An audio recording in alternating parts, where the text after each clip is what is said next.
Everyone who's ever read your birth chart tells you the same thing about Chiron. It's your wound.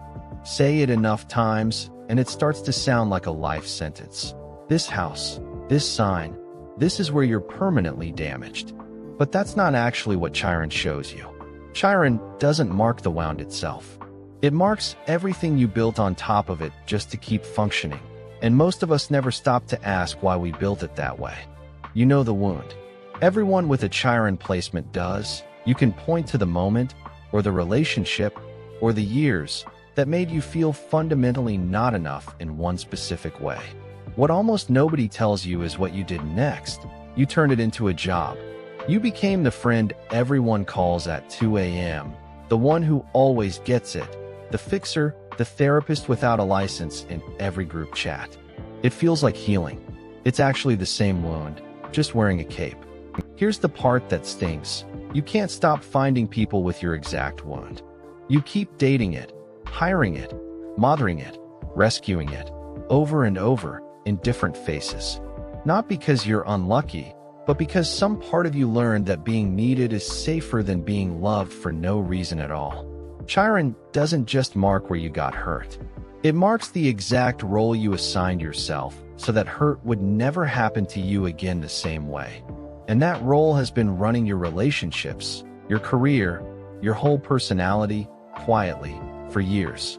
You built an entire identity out of being the one who's fine, the one who copes, the one who doesn't need managing, because the alternative, actually being seen while struggling, once felt more dangerous than just carrying it alone. Be honest, who's the person you always end up healing, fixing, or holding together? And has anyone ever done that for you?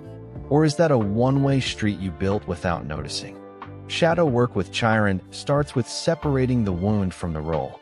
Ask yourself plainly, if I stopped being the healer, the fixer, the strong one, right now, who would I even be? If the question scares you, that's the wound talking, not you. The role was never actually protection. It was a way to stay close to the wound while pretending you'd moved past it, helping everyone else with the exact thing you never let anyone help you with. The retraining is uncomfortable on purpose.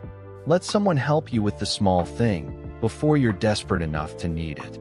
Say the sentence you'd normally swallow. I don't actually have this handled. You don't need an audience or a breakdown to qualify for support.